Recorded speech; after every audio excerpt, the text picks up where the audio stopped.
सभी को सादर जय जिनेंद्र। हम सभी आत्म प्राप्ति करना चाहते हैं। किसी भी प्रकार से ये भव बर्बाद होने देना नहीं चाहते हैं। तो उसके लिए बहुत आवश्यक है कि हम कषायों के स्वरूप को भी अच्छे से समझ लें, क्योंकि आत्मा इस समय कषायों के साथ ही मिल कर के मलिन अवस्था में बैठा है। उसको पहचानने के लिए उस वस्तु का ज्ञान होना बहुत आवश्यक है, जिससे हमें उसे भिन्न करना है। इसलिए मैं आजकल कषायों का स्वरूप मुख्य रूप से ले रही हूँ, क्योंकि कषायों से हमारा परिचय भी है। आत्मा से तो अभी तक साक्षात परिचय है नहीं, जानते नहीं, केवल सुना ही है। इसलिए लेकिन कषाय हमें खुद से अनुभूत हैं। उनका स्वाद, उनकी आकुलता, उनकी पीड़ा, ये सब प्रत्येक जीव भली भांति जानता है, क्योंकि पल पल भुगतता जो है। इसलिए हम जब कषायों का ज्ञान करने बैठेंगे तो आत्मा को समझना बहुत सरल हो जाएगा। तो इसी श्रृंखला में हम अभी तक क्रोध मान और लोभ, इन 3 कषायों का हम यथासंभव वर्णन कर चुके हैं। आज मैं ले रही हूँ माया कषाय को। ये जनरली किसी की समझ में नहीं आती, किसी को पकड़ में भी नहीं आती माया कषाय। मेरे हस्बैंड मुझे कई बार बोलते हैं, मुझे मायाचारी का स्वरूप समझाओ। उन्हें भी बहुत सालों से जिज्ञासा है कि आखिर ये मायाचारी है क्या। तो उन्हें भी मैंने सरल शब्दों में बस इतना ही समझाया कि हमारा वो परिणाम जिससे हम किसी को ठग लेते हैं, वो माया कषाय है। लेकिन ये तो बहुत मोटा अर्थ है। माया कषाय को अगर समझना है तो उपयोग को सूक्ष्म करके आपको बैठना होगा, ध्यान से समझना होगा और समझ करके उसे अपने परिणामों में परखना होगा। अपने परिणामों में से माया को चुन चुन करके निकालना होगा, क्योंकि ये माया कषाय आप सबको ही पता होगा कि ये मुख्य रूप से स्त्री पर्याय और त्रियंच पर्याय की बंध का कारण है। और कहा भी है कि स्त्रियों को माया कषाय की मुख्यता होती है। इसलिए इस माया कषाय को समझने के लिए बहुत एकाग्र होकर के आप बैठिएगा। ये बहुत सूक्ष्म कषाय की बात चल रही है। इतनी खतरनाक कषाय है ये कि व्यक्ति को खुद ही अपनी मायाचारी समझ में नहीं आती। वह इसे अपनी चतुराई या व्यवहार कुशलता समझ लेता है और इसी भ्रम में अपने अंदर कांटे की तरह इसे पाले रखता है। ऐसा कांटा कि ये धीरे धीरे अंदर पलती हुई हमारी आत्मा को दीमक की तरह खोखला करती रहती है। मन, वचन और काया की कुटिलता, वक्रता, ठगाई कह लो, कपट कह लो, आदि आदि प्रकार से किए जाने वाला जो हमारा प्रपंचमयी जो व्यवहार है, मन का, वचन का और काया का जो प्रपंचमयी कपट से भरा हुआ जो व्यवहार है, या अब इसी को वही शब्द लगा लो यहाँ पर जो मैंने मेरे हस्बैंड को बोले थे कि मन में कुछ, वचन में कुछ और काया में कुछ करते हुए किसी को ठगने का परिणाम, उसका नाम मायाचार है। मतलब कि मन में खोटा अभिप्राय रखते हुए बाहर से मीठा बोलना, आत्मीयता का व्यवहार दिखाना, ये सब मायाचारी का ही परिणाम है। हमें पता है कि हम सामने किसी को पसंद नहीं कर रहे हैं, लेकिन हमारा उससे कार्य सध रहा है या नहीं भी सध रहा है तो हमें किसी प्रकार से अपयश ना मिले, हमें मान सम्मान मिले, इस अभिप्राय से भी हम मन में छल कपट रखते हुए सामने वाले के साथ मीठा मीठा व्यवहार करें, उसका नाम मायाचारी है। मोटी मोटी मायाचारी तो शायद किसी को समझ में आती भी होगी, मगर ये जो बाहर से मीठा व्यवहार देख कर के आज हम किसी के प्रति भी एक इमेज बना लेते हैं अपने मन में कि फलाना व्यक्ति बहुत अच्छा है, बहुत भला इंसान है, लेकिन पता कब चलती है उसकी असलियत? जब उसका कपट हमारे सामने खुलता है, तब समझ आता है। तो मैं मायाचारी के संबंध में एक बात और कहना चाहूँगी कि हम जो किसी को परखने का, अच्छा या बुरा आंकने का एक पैमाना लेकर चलते हैं ना, उसके मधुर व्यवहार को, उससे हमें ठगना नहीं है, ठगाना नहीं है अपने आप को। बहुत सावधानी रखनी है, क्योंकि मीठा बोलने वाला सब कुछ, हर कोई अंदर से भी मीठा हो, हमारा हितैषी हो, ये ज़रूरी नहीं है। इसलिए साथियों, सबसे पहले तो हमें अपने अंदर की माया कषाय को पकड़ना होगा। जब अपनी समझ में आएगी तो कहीं दूसरे की भी समझ में आ सकती है। वैसे तो ये माया कषाय इतनी सूक्ष्म है कि ये किसी की बाहर से समझ में आना बहुत ही मुश्किल है। जब तक उसकी किसी क्रिया से, उसके किसी कार्य से उसका अभिप्राय व्यक्त ना हो जाए, हमारा कुछ अहित ना हो जाए, तब तक उसकी मायाचारी समझ में आना अत्यंत दुष्कर है। लेकिन फिर भी हमें समझना तो पड़ेगा। इसका मूल कारण मालूम है क्या है? मोहिनी कर्म का उदय और आत्मस्वरूप का अज्ञान, यही हर कषाय की उत्पत्ति का कारण है। माया कषाय के परिणाम से जीव स्वयं अपनी आत्मा के सहज शुद्ध स्वरूप को छिपाता है।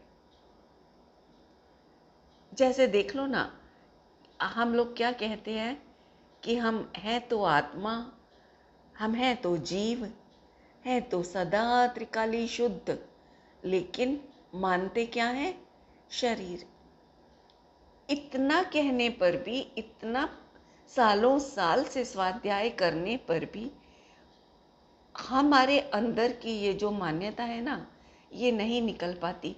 ये कैसे पता चले कि अभी हमारे शरीर को बैठे बैठे मान लो एक मच्छर ही काट जाए, तुरंत हमारा सारा ध्यान एकदम उस तरफ भागेगा और हम कितने व्यथित हो जाएंगे, ये हम सब जानते हैं। इससे पता चलता है कि हम कितनी बड़ी मायाचारी कर रहे हैं। जो मैंने अभी बोला कि अपने आत्मा के सहज स्वरूप को, शुद्ध स्वरूप को छिपाते हैं, प्रकट नहीं होने देते, जबकि प्रकट तो हर कदम पर, हर पर्याय में, हर सांस सांस में आत्मस्वरूप ही प्रकट होता है, लेकिन हम उसे देखना नहीं चाहते और इस माया कषाय के आगे उसे ढक देते हैं। इसका नाम है आध्यात्मिक मायाचारी। देखो, जैसे कोई व्यक्ति स्वयं जैसा है उससे अधिक अच्छा दिखाने का प्रयास करता है, ये भी मायाचारी है। अर्थात क्या कहना चाहिए कि कोई व्यक्ति घर में अपने परिवार के साथ अच्छा व्यवहार ना करता हो कदाचित, किंतु बाहर वालों के सामने ऐसा दिखाए कि उसे अपने परिवार की बहुत चिंता है, किंतु उसके परिवार वाले उसकी उपेक्षा करते रहते हैं। अपने धन को बढ़ा चढ़ा कर बताना, अपने सामान की असली कीमत से अधिक कीमत बताना, मूर्ख होते हुए भी अपने को महाज्ञानी जताना, स्वयं धर्मी तपस्वी ना हो परंतु वैसा दिखाने का ढोंग करना, तीव्र कषाय करना, लेकिन अपने को बेचारा दिखाना, बहुत धन होने पर भी हर समय धन के अभाव का ही रोना रोते रहना, काम से बचने के लिए झूठे रोग का प्रदर्शन करना, आदि आदि सभी प्रकार के परिणाम माया कषाय के ही परिणाम हैं। जो मैंने इसमें पहला पॉइंट लिया है ना, वो बहुत महत्वपूर्ण पॉइंट है बंधुओं। मैंने सबसे पहला क्या लिया था, हाँ, कि अपने घर परिवार में अच्छा व्यवहार ना हो किसी का, लेकिन बाहर वालों के सामने ऐसा जताए कि मैं अपने परिवार की जैसे बहुत भारी चिंता करता हूँ या करती हूँ, इस प्रकार से। लेकिन मेरे इतना करने पर भी मेरे परिवार वाले मेरी परवाह नहीं करते, मेरी उपेक्षा करते रहते हैं। ये बहुत भारी मायाचारी का परिणाम है। इसलिए इसको पकड़ना बहुत ज़रूरी है, क्योंकि अपने ही घर में रह करके इस तरह का व्यवहार, ये बहुत घातक व्यवहार है हमारा, बहुत घातक परिणाम है। अपने किसी इष्ट प्रयोजन की पूर्ति अथवा अनिष्ट को दूर करने के लिए, अपने खोटे कार्य या खराब दूषित परिणाम को या आचरण को छुपाने के लिए मायाचारी का आश्रय करता है ये जीव। स्वयं तो धनी है नहीं, किंतु अपने पिता, भाई आदि के नाम से अपने को धनवान जताना, अपने बच्चों के गुणों के वर्णन कर कर के दुनिया के सामने अपनी प्रसिद्धि चाहना, ये सभी मायाचारी के ही तो परिणाम हैं। बेटा बेटी के विवाह में कम खर्च करके अधिक का बखान करना, काला धन खर्च करके इनकम टैक्स रिटर्न में पक्के का अधिक व्यय दिखाना, आदि सभी माया कषाय के बिना संभव ही नहीं है। आजकल के व्यापारी अपनी पत्नियों के नाम व्यापार में डालकर टैक्स बचाते हैं, ये भी भारी मायाचारी है। ऐसा, और पता है, ऐसा करके मानते भी नहीं है कि हमने मायाचारी की। उन्हें लगता है कि घर की तो बात है, ये तो एक ही घर की बात है, तो हर कोई करता है ऐसा, तो हमने भी किया तो क्या गलत किया, इसके बिना तो फिर कैसे धन कमाएं। हम इतना धन कमाते हैं, इतनी मेहनत करते हैं, लेकिन सरकार सारा टैक्स में ले जाती है। इस प्रकार से अपनी माया कषाय को सुरक्षित रखने का प्रयास करते हैं। देखो, माया कषाय तो माया ही है, कोई भी कषाय तो कषाय ही है। हमारे उसको सुरक्षित रखने के तरीकों से वो सही तो नहीं हो जाएगी ना, वो तो खराब है, तो खराब ही रहेगा उसका स्वरूप। फिर उसको छुपाने की क्या जरूरत है, उसको खोज खोज करके निकालने की आवश्यकता है। जैसे कोई हमें प्रिय नहीं हो, इष्टजन, कोई हमारे जैसे सास बहू हैं, देवरानी जेठानी हैं, ननद भाभी हैं, है ना, ये लोग आपस में एक दूसरे के दोषों को निकाल निकाल करके सामने रखती हैं। वही कार्य हमें यहाँ करना है। अंदर अपने परिणामों में खोटे अभिप्राय को, जिसके कारण इन कषायों का जन्म होता है, उनको खोज खोज करके निकालना है। भारी शत्रु के समान खोज खोज करके उन्हें निकालना है और अपने से दूर करने का यथासंभव प्रयास करना है। अब देखो, मैंने बात की टैक्स बचाने की, तो आप लोग ये मत कहना कि ये तो व्यापार का तरीका है जो सभी करते हैं, कहते ही हैं लोग ऐसा, इसमें कैसी मायाचारी। जनरली लोग ऐसा ही कहते सुनाई देते हैं।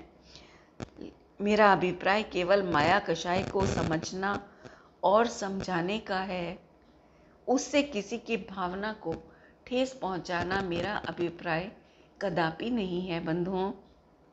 परंतु ये सत्य भी है कि मायाचारी व्यक्ति को तो इस बात से अवश्य ही कष्ट होगा।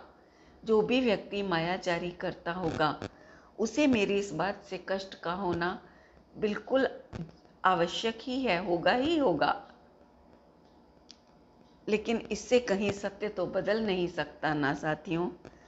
स्वर्ण के स्वरूप के वर्णन में आप बताओ 22, 23, 18 आदि कैरेट आदि में जो जो मिलावट का वर्णन आता है, वो अगर ज्यों का त्यों ना किया जाए तो कैसे काम चलेगा बताओ? किया ही जाएगा। सुनार भी तो बोलता ही है ना कि ये 22 कैरेट है, ये 23 कैरेट है, ये 18 कैरेट है, 20 कैरेट है ना? तो वो तो वर्णन किया ही जाएगा। उससे अगर किसी बेईमान सुनार को कष्ट होता हो तो ऐसा जानकर स्वर्ण का स्वरूप तो बदला नहीं जा सकता ना। उसी प्रकार अगर मेरी इन सत्य बातों को सुनकर किसी के हृदय को पीड़ा पहुंचती हो तो उससे कषाय का स्वरूप तो बदला नहीं जाएगा। मैं बदल करके उनकी इच्छा के अनुसार तो बोलने वाली हूँ नहीं। ये तो हमारे अरहंत भगवंतों की वाणी है, पंच परमेष्ठी की वाणी है, मुनि भगवंतों की वाणी है। मेरा इसमें एक भी शब्द नहीं है। तो इसलिए आप भी उसको वैसा का वैसा समझकर, जैसा बताया जा रहा है वैसा का वैसा समझकर अपने अंदर में पकड़ने की कोशिश कीजिए, तभी आपका रोग दूर हो पाएगा, अन्यथा नहीं हो पाएगा। दुख का रोग, कषायों की जलन का रोग, अगर इससे छूटना है तो ईमानदारी के साथ सुनना और ग्रहण करना और अंदर में परीक्षण करना, अनुप्रेक्षा करना, ये परम आवश्यक है। इसके बिना आपका दर्द दूर नहीं हो सकता बंधुओं। ऐसा नहीं है कि स्वयं के ही लक्ष्य से माया कषाय का व्यवहार होता हो, परंतु अपने राग के विषय योग्य कोई वस्तु या व्यक्ति के लिए भी माया कषाय का प्रपंच होता देखा जाता है, या फिर औरों को माया रूप प्रवर्तन करते देखकर उसे लौकिक चतुराई मानकर स्वयं भी मायाचारी का व्यवहार करता है ना। अब देखो, जैसे कि यहाँ मेरा कहना ये है कि अपने ही लक्ष्य से मायाचारी करता हो ऐसा नहीं है। अगर अपने राग के विषय भूत कोई वस्तु है, जड़ या चेतन कोई भी, तो उसकी भी अगर उसने भी कोई माया कषाय का व्यवहार किया है तो उसको भी सुरक्षा प्रदान करने हेतु, उसके भी बचाव के लिए खुद भी माया कषाय का प्रपंच करता है। मतलब उसे पता भी होगा ना कि मेरे फलाने इष्ट व्यक्ति ने ऐसी ऐसी कषाय की हैं, माया की है या कोई और भी कषाय की है, तो उसको भी बचाने हेतु, उसके उस दोष को छुपाने के हेतु से भी खुद मायाचारी, मतलब जानबूझकर, जानते बूझते हुए भी उसके दोष को, उसको निर्दोष साबित करने का प्रयास करना, ये यहाँ पर मैं कहना चाहती हूँ। ये सब मायाचारी के बिना संभव नहीं है। और अगर कोई और मायाचारी करता हो तो उसे लौकिक चतुराई मान करके ये कहना कि लौकिक में तो ये सब चलता है, ऐसा नहीं करेंगे तो काम ही नहीं सधेगा हमारा, है ना। इस प्रकार की जो बातें करते हैं ना, उनके अंदर अनचाहे ही, बिना प्रयास के ही मायाचारी घर करती जाती है और अपना एक मजबूत स्थान बनाती चली जाती है। उन्हें पता भी नहीं चल पाता है। सीधी सी बात है ना, दोषों की सुरक्षा करोगे तो निश्चित रूप से दोष तो हमारे घर में स्थान पाएंगे ही पाएंगे ना। अब अगर गुणों की सुरक्षा करोगे तो दोष निकलते चले जाएंगे, गुण बैठते चले जाएंगे हमारे अंदर में। लेकिन अगर ऐसा करना है तो फिर दोषों की तो निंदा करनी ही पड़ेगी। और अगर कोई हमें हमारे किसी ऐसे ही परिणाम की निंदा करता है तो हमें उससे चिढ़ना नहीं है, उससे बुरा नहीं मानना है, उसको अपना उपकारी मान करके अपने उस दोष को निकालने का प्रयास करना होगा। तभी हम निर्दोष स्वरूप की प्राप्ति की ओर कदम बढ़ा पाएंगे। याद रखना साथियों कि जो आत्मा का स्वरूप है वो त्रिकाल निर्दोष है, उसमें दोष की संभावना भी नहीं है। तो ऐसे निर्दोष स्वरूप को पाना है तो सबसे पहले ये ऊपर से दिखाई देने वाले छोटे छोटे से जो दोष हैं, इनको निकालना बहुत ज़रूरी है। और इनको निकालने के लिए सबसे पहले इनकी स्वीकृति तो आनी ही चाहिए ना। स्वीकृति नहीं आएगी जब तक, तब तक दोष निकलेगा भी तो नहीं। कैसे निकाल पाओगे उसे? देखो, एक दृष्टांत देती हूँ। मेरे एक रिश्तेदार ने कभी व्यापार शुरू किया था, तब उन्हें रिश्वत देना जरा भी अच्छा नहीं लगता था। एक किसी कंपनी में उनका माल सप्लाई होता था, वहाँ किसी ने उनसे रिश्वत मांगी। काफ़ी पुरानी बात है। तो उनकी ईमानदारी उस रिश्वत मांगने को सहन नहीं कर पाई। उन्होंने उसकी शिकायत ऊपर तक कर दी। उसके कारण क्या हुआ, रिश्वत मांगने वाले व्यक्ति को शायद, जहाँ तक मुझे याद है, उससे सस्पेंड कर दिया गया था अथवा कोई और सज़ा दी गई होगी। मतलब कि उनकी शिकायत का प्रभाव पड़ा था। लेकिन धीरे धीरे व्यापार में वो व्यक्ति जब सामान्य रूप से रिश्वतखोरी देखते रहे, उन्होंने देखा कि व्यापार में तो रिश्वत दिए लिए बिना गुजारा ही नहीं, तो उनकी ईमानदारी धीरे धीरे ख़त्म होने लगी और वे भी बेझिझक रिश्वत देने का कार्य शुरू कर दिया। उन्होंने भी आराम से देने लगे, उन्हें बिल्कुल हिचक नहीं होती थी। वही व्यक्ति जो अपने से रिश्वत मांगी जाने पर बौखला गए थे और उनकी शिकायत कर दी थी, आज धीरे धीरे खुद ही रिश्वत देने पर आ गए हैं। अब वो छोटी छोटी बातों पर भी फौरन पैसा फेंकते हैं। अरे यार, शांति बनी रहे दिमाग की, कौन पड़े इन झंझटों में, ऐसा बोलते दिखाई देते हैं। तो देखो क्यों हुआ ऐसा, क्योंकि दुनिया में जहाँ देखो वहाँ ये सब कषायों का ही प्रपंच दिखाई देता है।